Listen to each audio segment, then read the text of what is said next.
Hello student, Anisha Varsha Salvi, your biology mentor. तो बच्चों, आज है हमारे रेस्पिरेशन वाले चैप्टर का लास्ट पार्ट, यानी कि प्रीवियस ईयर क्वेश्चन PYQs की बारी, यानी कि सेल्फ एनालिसिस की बारी। यानी कि आपको पता लग ही जाएगा कि आप कितने पानी में हैं अभी तक भी।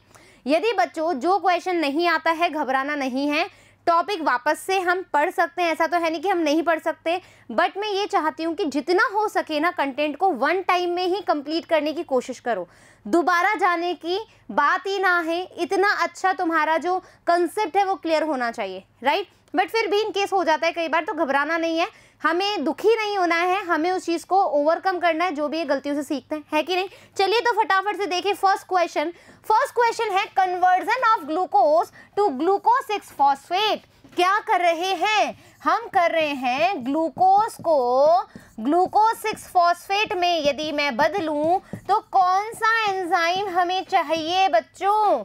ग्लूकोज के अंदर हमने 6 नंबर कार्बन पे फॉस्फेट ग्रुप जोड़ा है, तो यहाँ पर क्या फॉस्फोफ्रक्टोकाइनेज आएगा, क्या एल्डोलेज आएगा, क्या हेक्सोकाइनेज आएगा या एनोलेज आएगा? तो आपको याद हो तो हेक्सोकाइनेज हमारे पास यहाँ आया था जोड़ने वाला, क्योंकि 6 नंबर ऑफ कार्बन पे हमें फॉस्फेट ग्रुप ऐड कराना था। और ये फॉस्फेट आया कहाँ से था? ये आया था जब हमने ATP को ब्रेक डाउन किया था। Is that clear? ये बात समझ में आ गई। यदि फॉस्फोफ्रक्टोकाइनेज के बारे में पूछेंगे तो हमने क्या किया था? हमने इंटरचेंज किया था फ्रक्टोज 6 फॉस्फेट को हमने किस में बदला था? एक और फॉस्फेट ग्रुप लगाया था, तो फ्रक्टोज 1,6 फॉस्फेट बनाया था। एल्डोलेज की बात करोगे तो वहां पर हमने क्या किया था? फ्रक्टोज 1,6 फॉस्फेट, राइट, उसको हमने क्या करा था? ट्राइफॉस्फेट में डिवाइड किया था। Aldolase enzyme. हेक्सोकाइनेज हमें पता लग गया। इनोलेज, जब हमने इनोल ग्रुप को यूज किया था, इनोल ग्रुप ऐड किया था। आ गई बात समझ में? क्लियर कहानी? चलिए, अच्छा, तो आंसर इज हेक्सोकाइनेज। चलो, where is respiratory electron transport system located in plant? ETS system कहां पर प्रेजेंट होता है, राइट? तो माइटोकॉन्ड्रियल मैट्रिक्स में आ जाओ। ये मैट्रिक्स, ये इंटर मेम्ब्रेनस स्पेस, ये आउटर मेम्ब्रेन, इनर मेम्ब्रेन, अंदर मैट्रिक्स। अब मुझे बताओ कि ETS कहाँ प्रेजेंट होता है? आउटर माइटोकॉन्ड्रियल मेम्ब्रेन में, इनर माइटोकॉन्ड्रियल मेम्ब्रेन में, इंटर मेम्ब्रेनस स्पेस में। तो सीधी सी बात है, D हमारा राइट आंसर होगा। हमने अच्छे से इलेक्ट्रॉन ट्रांसपोर्ट सिस्टम देखा है। चलिए, Which of the following biomolecule is common to respiration mediated breakdown fats, carbohydrate and protein? Amphibolic pathway। कहाँ से, मतलब इनमें से कौन सा एक सबस्ट्रेट होगा, कौन से कंपाउंड होगा जो कॉमन है इन तीनों चीजों के लिए? ठीक है, यानी कि ग्लूकोज से, कार्बोहाइड्रेट से तुम बना रहे हो तो उसमें भी क्या आएगा?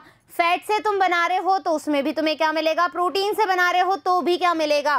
तो याद करो वो डायग्राम ग्लूकोज से, ठीक है, क्या बना था? 3PGL, हाँ या ना? फिर हमने बोला पायरुविक एसिड, फिर हमने बोला क्या बोला? Acetyl coenzyme A. याद करो, ग्लूकोज से यानी कि कार्बोहाइड्रेट से तो हमारे पास एसिटाइल कोएंजाइम आ ही रहा था। जब हमने फैटी एसिड की बात करी थी तो fatty acid A for acetyl coenzyme A।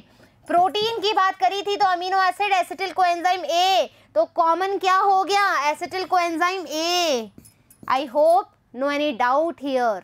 चलिए, cytochromes are found in, cytochrome complexes थे। साइटोक्रोम कहाँ प्रेजेंट था? हमने बोला था cytochrome C, cytochrome B, right. कहाँ प्रेजेंट था? क्या cristae of mitochondria, lysosome, matrix of mitochondria या outer wall of mitochondria? ETS कहाँ होता है? ETS कहाँ होता है? क्रिस्टी में, ठीक है। तो यहाँ पर क्या आ जाएगा? A answer is correct. Now, in which one of the following process is CO2 is not release? ऐसा कौन सा प्रोसेस है जहां पर CO2 रिलीज ना हो? क्या वो एरोबिक रेस्पिरेशन इन प्लांट है? क्या एरोबिक रेस्पिरेशन में तुमने CO2 नहीं बनाई? एरोबिक रेस्पिरेशन इन एनिमल्स, क्या एनिमल्स में नहीं बनाई? एल्कोहलिक फर्मेंटेशन की रिएक्शन याद करो, इथेनॉल, वहां पर CO2 निकला था। लैक्टेट फर्मेंटेशन, लैक्टेट में हमारे पास कोई भी CO2 नहीं बना था, राइट। तो आंसर क्या आ जाएगा हमारा डी, लैक्टेट फर्मेंटेशन में CO2 रिलीज नहीं हुई थी। देखो बच्चों, यदि अभी भी डाउट लग रहा है तो यानी कि तुम्हें बिल्कुल you have to go previous video and read it and listen it, learn it, right. चलिए, in mitochondria protons accumulate in the, mitochondria में जो प्रोटॉन्स हैं वो कहां पर अक्यूमुलेट होते हैं, याद करो, मैट्रिक्स थी हमारी, मैट्रिक्स, और यहां पर हमारे कॉम्प्लेक्सेस थे, ये आउटर मेम्ब्रेन थे, यहां से प्रोटॉन उठा उठा के हम आउटर मेम्ब्रेन में डाल रहे थे। तो अक्यूमुलेट कहां थे भाई, जहां इकट्ठा होंगे वहीं से तो कहीं और जाएंगे, और यहां के जो प्रोटॉन थे वो तो यूज हो ही रहे थे ATP के लिए। तो अक्यूमुलेशन जब आपसे पूछा जाए प्रोटॉन्स का तो वो होगा हमारे मैट्रिक्स के अंदर। Done. The energy releasing metabolic process in which substrate is oxidized without an external electron acceptor is called. देखो, ऐसा कौन सा प्रोसेस है जहां पर एनर्जी रिलीजिंग हो रही है, मेटाबॉलिक प्रोसेस भी है, एनर्जी भी रिलीज हो रही है, विच सबस्ट्रेट इज ऑक्सीडाइज्ड, और सबस्ट्रेट जो है ऑक्सीडाइज्ड हो रहा है लेकिन without an external acceptor is called, कोई भी एक्सटर्नल एक्सेप्टर नहीं है।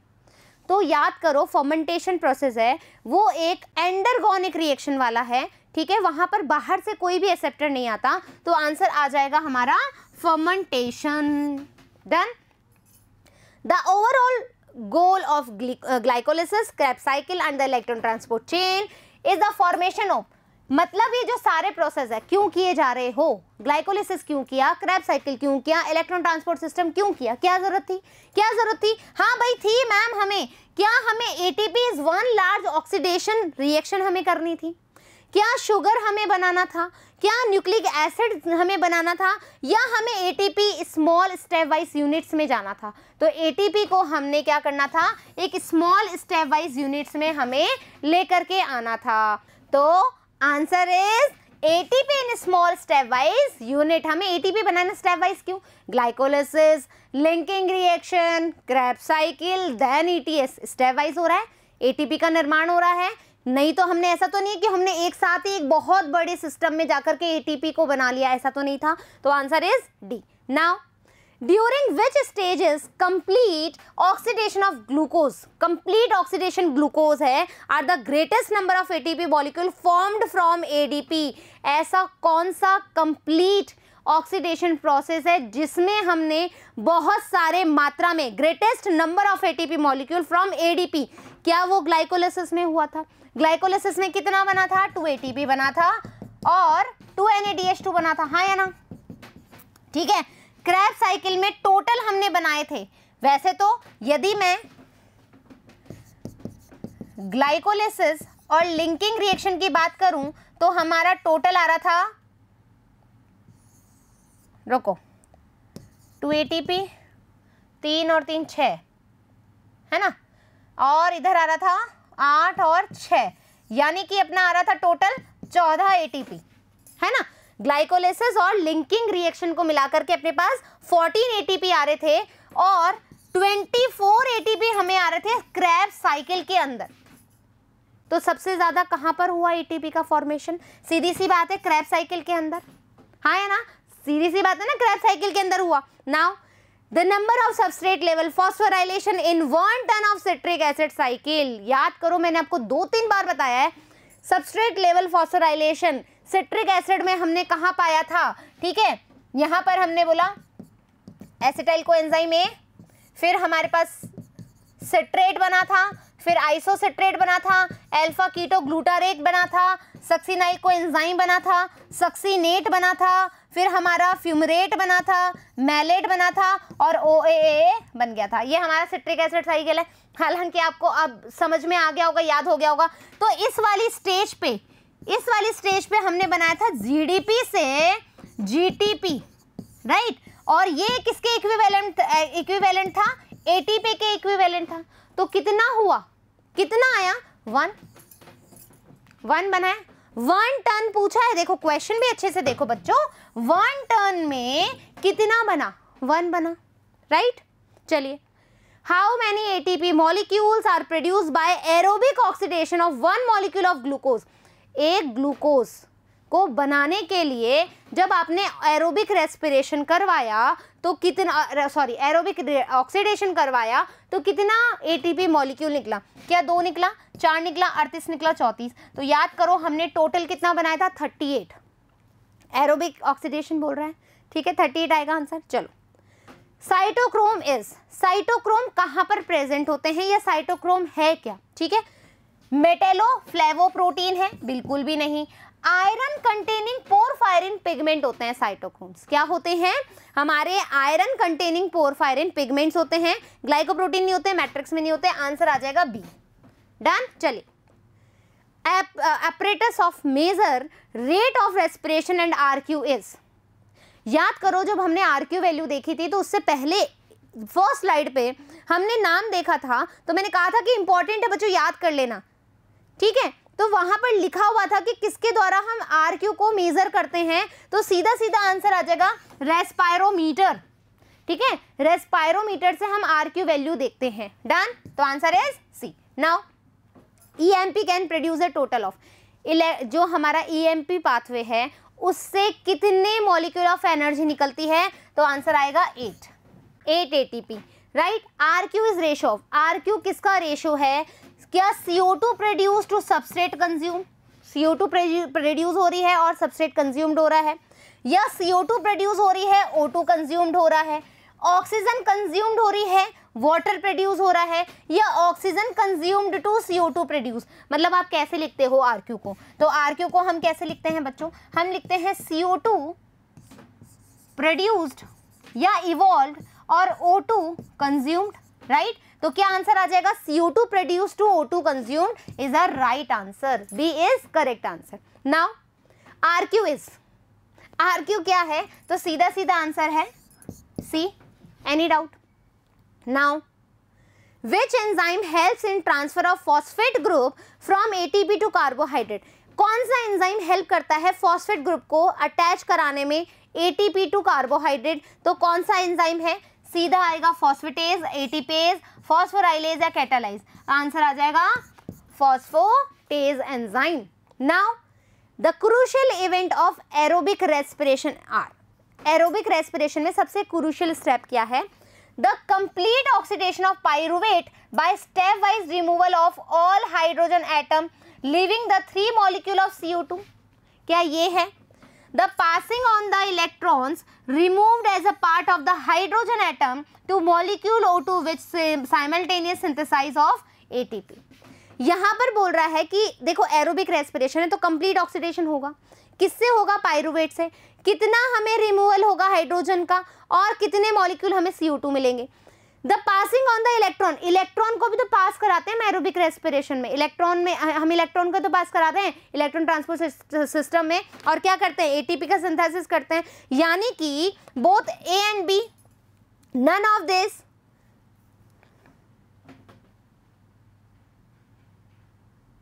बोथ A एंड B ठीक है, या कोई भी ठीक नहीं है, या सिर्फ A ठीक है या फिर B ठीक है? तो बच्चों इसमें से जो आंसर आएगा वो आएगा बोथ A एंड B, दोनों ही चीज करेक्ट है एरोबिक रेस्पिरेशन के अंदर।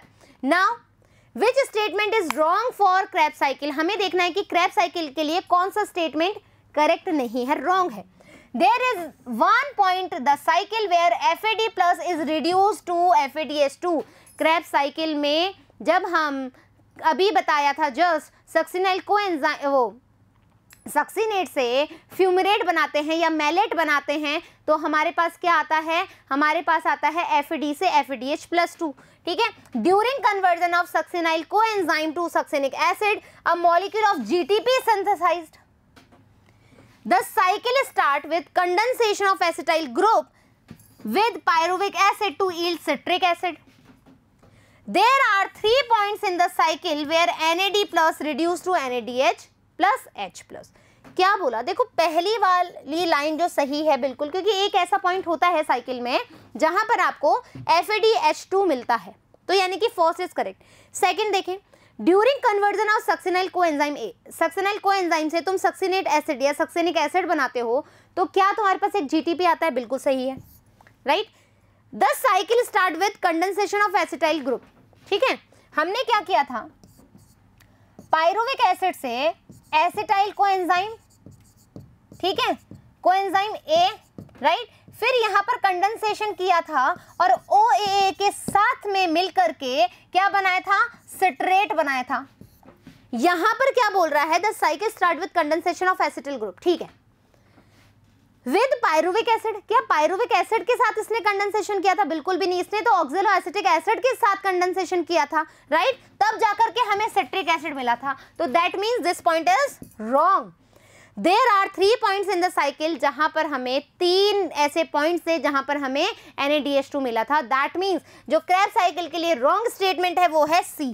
Clear that? चलिए, FAD is electron acceptor in the citric acid cycle during the oxidation of, किसके दौरान हमें FAD क्या करेगा, इलेक्ट्रॉन ग्रहण करेगा और क्या बनाएगा, FADH2।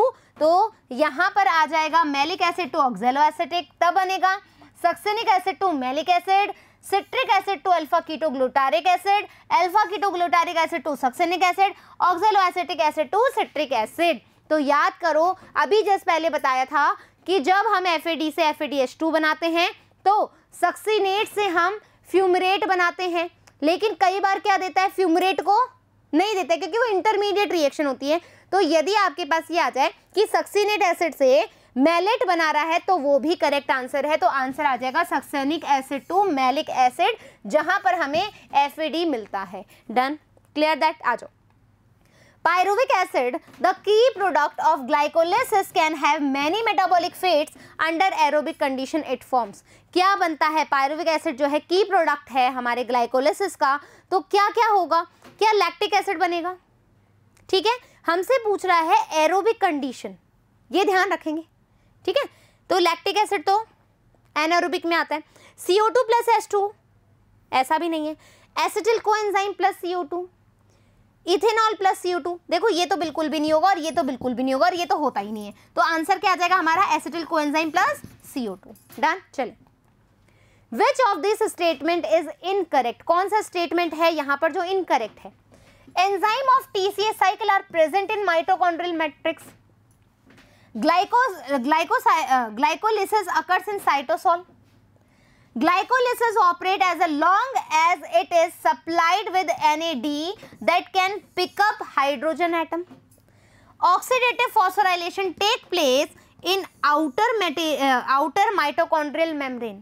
ठीक है, हमने 4 स्टेटमेंट पढ़े जिसमें से first is correct, second is बिल्कुल करेक्ट, थर्ड इज बिल्कुल करेक्ट, फोर्थ को देखो बच्चों, यहाँ बोल रहा है कि ऑक्सीडेटिव फॉस्फोराइलेशन क्या हमारी आउटर मेम्ब्रेन मैट्रिक्स में पाया जाता है क्या, नहीं ना। कहाँ पाया जाता है, ये हमारी इंटर मेम्ब्रेनस स्पेस में। तो ये वाला जो ऑप्शन है गलत है, तो दैट मीन्स यहाँ पर क्या आ जाएगा, राइट। चलिए, oxidative phosphorylation is, oxidative phosphorylation है क्या, formation of ATP by transfer of phosphate group from substrate to ADP, oxidation of phosphate group in ATP, addition of phosphate group to ATP, formation of ATP by energy released from electron removed during the substrate oxidation।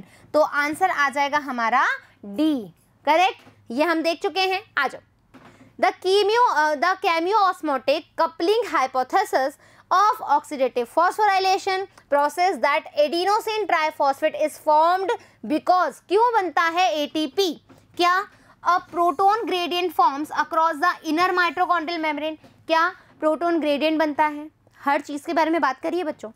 There is a change in the permeability of the inner mitochondrial membrane towards adenosine diphosphate, क्या अपनी permeability को change कर लेता है, इसकी वजह से किसके रेफरेंस में, ADP के रेफरेंस में, उसकी वजह से ATP बनता है। High energy bonds are formed in mitochondrial protein, क्या हाई एनर्जी फॉर्म्ड होती है माइटोकॉन्ड्रियल उसमें।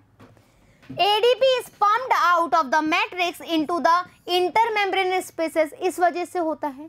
तो आपको याद है जब प्रोटोन ग्रेडियंट चेंज होता है उसकी वजह से ATP निकलता है। जब हमने किसके बारे में बात करी थी, हमने बात करी थी केमियोऑस्मोटिक थ्योरी या हाइपोथेसिस के रिगार्डिंग। तो आंसर इज A। डन? चलें आगे। ATP formation occurs through which of the following process, ATP का फॉर्मेशन किसके द्वारा होता है? क्या फोटोफॉस्फोराइलेशन के द्वारा, सबस्ट्रेट लेवल फॉस्फोराइलेशन के द्वारा, ऑक्सीडेटिव फॉस्फोराइलेशन के द्वारा, या ऑल ऑफ दिस? तो आंसर आ जाएगा all of this. Now out of 38 molecule of ATP produced by aerobic respiration of glucose, ठीक है. The breakup of ATP production in glycolysis, यहां पर बोल रहा है कि ग्लाइकोलिसिस जो है उसको हम डिनोट कर रहे हैं P से, ठीक है. जो ग्लाइकोलिसिस है वो P से डिनोट है. पाइरुवेट, ठीक है, टू एसिटिल कोएंजाइम यानी कि लिंकिंग रिएक्शन जो है वो Q से डिनोट है. और जो क्रैब साइकिल है बच्चों वो हमारी R से डिनोट है. अब आपसे पूछा है कि जो 38 एनर्जी है, 38 जो एनर्जी है या ATP है वो कहाँ कहाँ से कितने कितने मॉलिक्यूल निकले. तो आपको दे रखा है P यानी कि ग्लाइकोलिसिस में 2, लिंकिंग जो रिएक्शन है उसमें 6 और जो हमारा क्रैब साइकिल है उसमें 30. क्या ये सही है? यहाँ पर हमसे पूछा है ग्लाइकोलिसिस में 8 और लिंकिंग रिएक्शन में 6, हमारे जो क्रैब साइकिल है उसमें 24. फिर हमसे पूछा है ग्लाइकोलिसिस में 8, क्यू में यानी कि हमारा लिंकिंग रिएक्शन में 10 और हमारा क्रैब साइकिल में 20. पी में, पी यानी ग्लाइकोलिसिस में 2, लिंकिंग रिएक्शन में 12 और हमारे क्रैब साइकिल में 24. तो आपको याद है तो ग्लाइकोलिसिस में हमने कितनी एनर्जी निकाली थी? 8, ठीक है. लिंकिंग रिएक्शन में हमने निकाली थी 6 और यहाँ पर निकाली थी 24. तो टोटल कितना हो गया हमारा?